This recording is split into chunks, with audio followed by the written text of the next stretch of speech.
Hi guys, Transport IC here. So in this video I'll be explaining what has happened to my Mjx X103W and the reason why I have stopped reviewing this drone for the moment. So basically this motor has like burnt out already. It's only been my 5th or 6th flight, and on one of the flights I just heard this really weird noise and drone started to tilt, like it was unstable. So I landed it, kind of flipped when I was landing, so damaged this propeller. As you can see, damaged this propeller, but that's fine.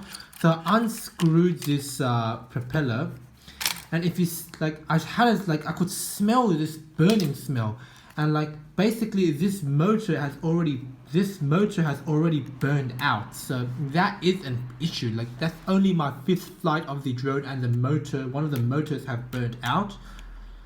So I can't fly this drone anymore.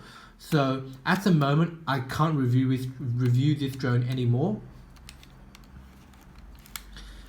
So what I am going to do is I have brought replacement motors on eBay, and I have taken the drone apart already. I have opened up this part and had a look on YouTube on how to replace motors. So I am going to replace this motor when the motor comes. I will do a video on that as well, on how to replace brushed motors, sorry. So I will do that as well. But at the moment, I won't be able to do any videos on the Mjx X103W.